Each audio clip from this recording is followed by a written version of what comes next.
Hi everyone, I'm Jeremy Dickinson. I thank you all for watching. Welcome to my YouTube channel, Philosophy Clips. In this philosophy clip, I'll be discussing Robert Nozick's famous experience machine argument. But before I get to Nozick's argument, I want to talk about theories of well-being. So let's go ahead and begin there. Theories of well-being. Now, a theory of well-being is going to be found within an ethical theory. And an ethical theory is going to have as one of its major theoretical components a normative theory. A normative theory is going to guide us in how we live our lives, for example. But let's take normative theory and set it off to one side. Another part of an ethical theory, one that's more pertinent for our discussion here, is a value theory. A theory of what things count as good. And many philosophers who work out value theories will claim that there are some such goods that are known as intrinsic goods. So value theories very often provide us with theories of those things that are intrinsically good. Things that are good in their own right, things that are good by their very nature, things who derive their value from their very nature.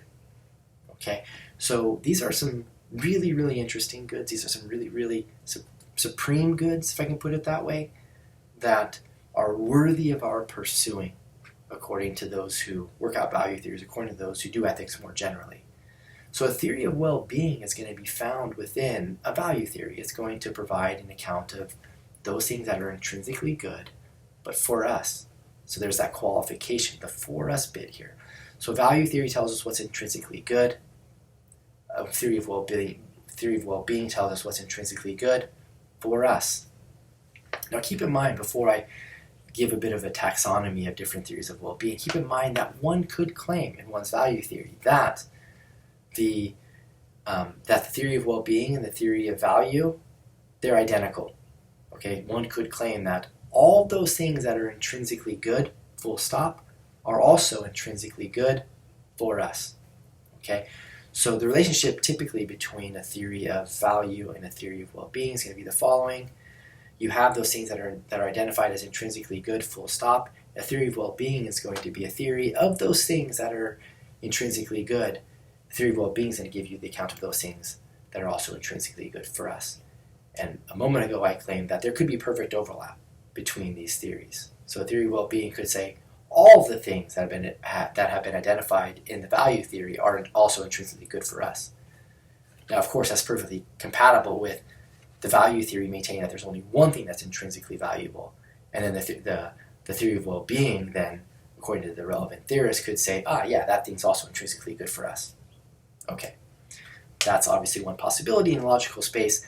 And this is a view that's been developed over and over again in the history of philosophy. Some philosophers have maintained that happiness is intrinsically good, full stop. And then they say, happiness is also intrinsically good for us. Okay, no surprise there, right? Okay, now theories of well-being. There are monistic theories and there are pluralistic theories. Monistic theories say there's one thing that's intrinsically good for us. Pluralistic say there's more than one thing that's intrinsically good for us. Now, by way of some taxonomy, with respect to monistic theories, there are the hedonists. Hedonists maintain that pleasant experiences, right, or pleasant experience is the only thing that's intrinsically good for us. Okay? The desire-satisfaction theorists, surprise, surprise, say having our desires satisfied is the only thing that's intrinsically good for us. So they're both examples of monistic theories. Okay? So they're probably the most common ways of going monistic. Now keep in mind these theories are also subjectivist, in the sense that what's going to count as a pleasant experience depends on the relevant experience or the subject. So it's going to depend on subjective experience. Likewise, desire satisfaction. Whether or not one's desires are satisfied depends on the person, the individual's desires in the first place. So they're in this way known as subjectivist theories. Right? And also keep in mind that because they're subjectivist theories, what matters most are the internal states, the internal experiences, either the internal state of pleasure if you're a hedonist, or the internal state of having your desire satisfied. Okay. Now on the other side of things, there are pluralistic theories. I want to just talk about two different kinds here that are distinct from the ones I've already identified. And there'll be others, of course, that one could discuss, but to be pluralistic, in one's theory of well-being, one identifies more than one thing that's intrinsically valuable. Okay, I want to talk about objective versions of pluralism. So there's objective list theory. Okay, What does it mean for a pluralistic theory to be an objective theory? It just means that some of the things that are identified as good for us, okay, in one's theory of well-being, those things are good for us, even if we don't care about those things, we're not interested in those things, etc. Okay? So for example, someone here might claim, yeah, pleasant experiences, those count as intrinsically good for us, but also friendship does. And friendship is objectively good for you. So even if you didn't care about having friends would contribute positively in an intrinsic way to your well-being, just for example. Okay, so that's capturing the objective part of objective list theory, but where's the list come in? Well, again, this is a pluralistic view, right? There's going to be more than one thing on the list that counts as intrinsically good, but they're organized in a listy way because nothing non-trivially unifies everything that's on the list. So one might ask, why do pleasant experiences and friendship belong on the list of things that are intrinsically good? The objective list theorist says only the trivial fact that they're on that list. There's nothing further that can be said. There's nothing that unifies or explains why they belong to the list other than they do. But that's trivial, of course. There's nothing non-trivial that unifies or explains, accounts for why those particular, like the plurality of goods have been identified. Okay, so that's the objective list theory. The objective part's been explained, and so has the list part. The second kind of pluralist view that's also objectivist is perfectionism. So perfectionism is going to be a view according to which there's at least one thing on the list that counts as objectively good for someone. So that means good for them even if they don't care about that thing, they're not interested in that thing. But they're going to be able to go beyond what the objective list theorist says. So the perfectionist is going to say, look, there are objective goods that belong on the list of things that are intrinsically good for us. So in that way, they're in agreement with the objective list theorist. But they think that there's something that can explain, as it were, why the things that are on the list, right? Or why we have a plurality of goods, more exactly. And the idea is each of those goods that's been identified by the perfectionist, guess what? Contributes to human perfection. So, or some such claim about how the relevant goods have been identified as intrinsically good for us, right, belong to the list. Some explanation is going to be provided for how those goods contribute to the perfection of our natures as human beings. So the perfectionism title there isn't too surprising. So I discussed those four because they're probably the big four in the literature that you would read about. There's the monistic side of things, the subjectivist side of things, the internalist side of things, where it's only about the internal experiences that matter. The hedonist view, the desire-satisfactionist view. And then there's the other side of things, where we have the objective, or the objectivist views, which identify a plurality of goods. The difference between the perfectionist and the objective list view, we remember, is that the perfectionist view is able to unify, able to account for, in a non-trivial way, why it is that we have a plurality of goods in the first place. Okay. Now there are other nuances that are really important in thinking about theories of well-being, but this was intended to be a primer. Hopefully you're feeling pretty good about theories of well-being at this point. At least you have a grasp, a handle on the big four views out there in terms of theories of well-being. Again, there are others. Okay, so now we're, I think, in a really good position for understanding Nozick's experience machine argument. So there are, I think, multiple ways of understanding the argument. So I'm going to provide you my way of understanding it in this video. You may see it presented slightly differently elsewhere. But big picture, Nozick, he's going to give us a thought experiment that involves thinking about surprise, surprise, an experience machine. And then we're supposed to see that an argument is derived from thinking about the experience machine case. So there's supposed to be certain intuitions, judgments, perhaps of a pre-theoretical kind that are elicited based on thinking about the experience machine case. And so the case conjoined with these elicited intuitions is supposed to generate an argument. And then some of the intuitions are provided are given some rational support So what I want to do is talk about the experience machine case, and then talk about how that case, coupled with some of the powerful judgments, intuitions, as it were, that people form on the basis of thinking about the experience machine case, leads to the experience machine argument, which will then be given more rational support, as Nozick does in his works. Okay, so the experience machine case. Let's know that case. So I'll be reading from an excerpt from Nozick's Anarchy, State, and Utopia from 1974. What matters other than how people's experiences feel from the inside? Suppose there were an experience machine that would give you any experience that you desired.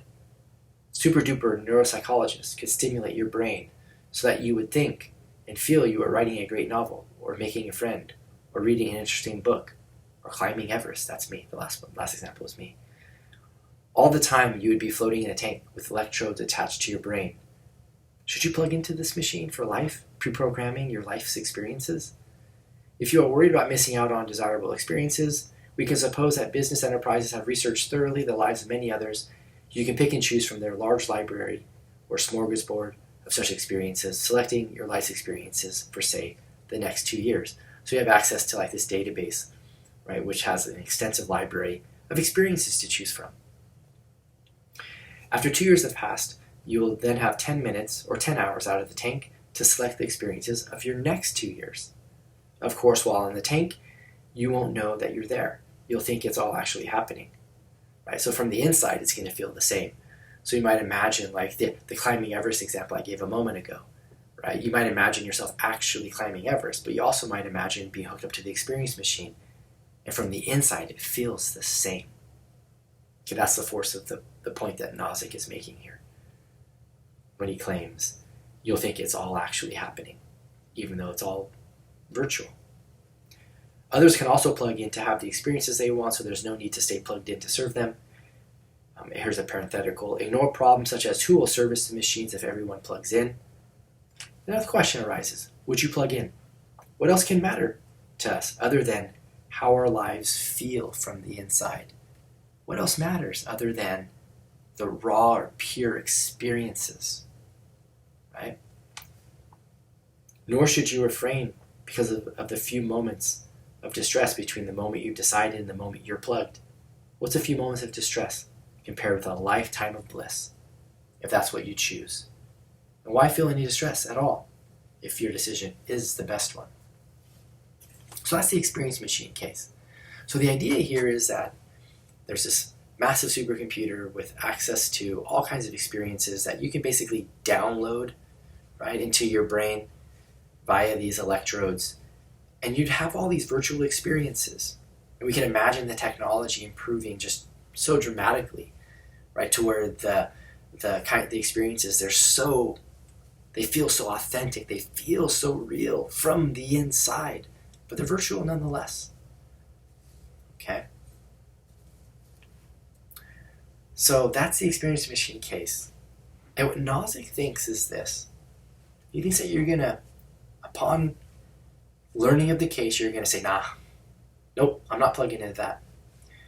You're going to be negatively inclined. You're going to have a negative reaction to the experience machine case. That's not true for everybody, of course. Some people might be like, yeah, let's do it. Nozick's making a very general claim here. He's not claiming that this holds of necessity, that everyone's going to agree, etc., etc. It's a very general claim. The people are going to think negatively about this.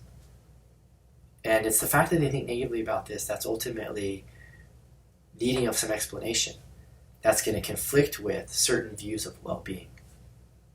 So I think here's a way of understanding Nozick, big picture. And it's going to relate to the experience machine case. So here's the idea. There are these subjectivist views, subjectivist theories of well-being. Maybe you've heard of some of them. I don't know, hedonism, desire-satisfactionism, which also emphasize the claim that all that matters are the experiences, whether they be pleasant experiences or experiences of having desire satisfied. All that matters is what's internal. Perhaps these are internalist theories in this way.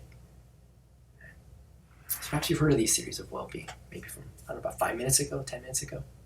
Okay. Well, if those theories are correct, here's a way of understanding Nozick here, then we should hook up to the experience machine. Or we would do well by hooking up to the experience machine. Okay, and there's different ways sort of phrasing the argument. But if these theories of well-being which focus on just internal experiences, if they're correct, so theories like hedonism, desire-satisfactionism, if they're correct, then it'd be preferable. It would be better for us to hook up to the experience machine. Right? Better for us than really doing things. Okay? So it'd be better for us to have these virtual experiences. Why? Because we can ensure that we're having these really good internal experiences, right? These really good either pleasant experiences or experiences where our desires are satisfied over and over and over again. So that's the first premise of the argument. So these views which emphasize just the experience of things, whether they're virtual or veridical, or real, as it were. Right? If those theories are correct, then it's preferable that we hook up to the experience machine, because we can, as it were, then experience those things that are worthy of pursuing pleasure, desire, satisfaction. Okay? But given our negative response to the experience machine case, we don't see it as preferable. We don't think it's preferable. It's not preferable for us to hook up to the experience machine. Therefore, there has to be something wrong with theories of well-being which would maintain that all that matters are the experiences or the way things feel, as Nozick says, from the inside. So there's something then wrong with hedonistic views, desire-satisfaction views, and any view that's like those, in the relevant respects, of course. So we get why that first premise is true. The second premise, though, why it's not preferable to hook up, that needs some unpacking. I think Nozick initially is just like, what are the intuitions? What are the strong judgments for people who read the case carefully and think about it carefully, perhaps?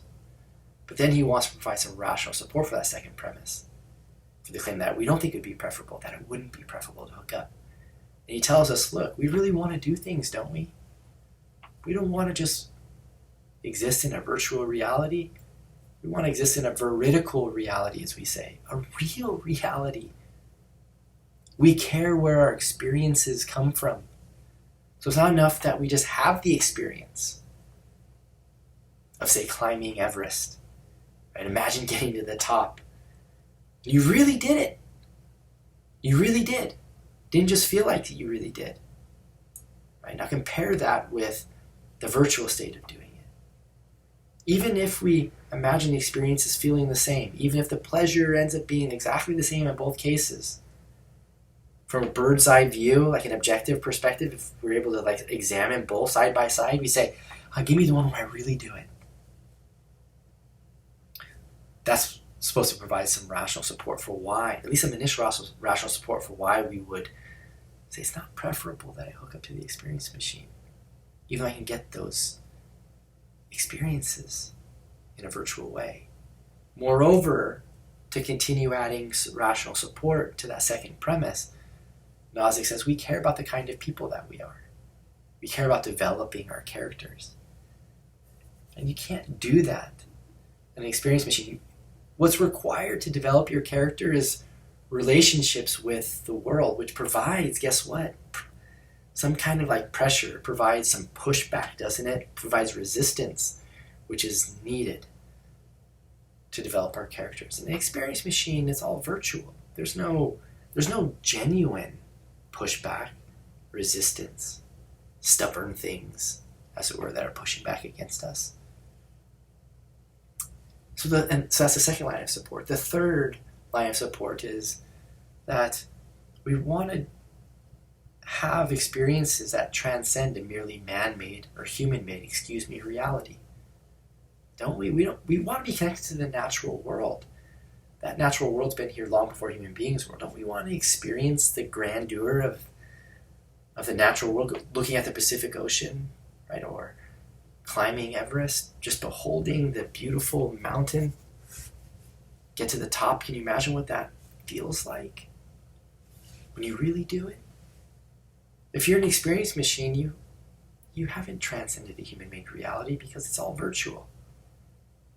Nozick also theorized about the possibility of supernatural reality. We want to be connected to God or other spiritual realities that we may believe exist. Right? And you can't do that in an experience machine. So we have this negative reaction, Nozick's assuming, right, to the experience machine, whether or not we'd hook up to it. And 3 reasons are provided for that negative, right, reaction that we have to explain, to go beyond just merely, we have this uneasy feeling. We want to have real experiences. We really want to do things. We really want to develop our characters, and we want to transcend a human-made reality. Those are in support of that second premise.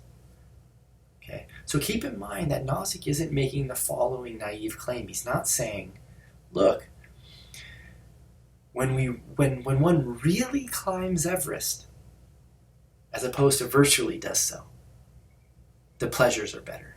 Nah, the point is let the pleasures be exactly the same.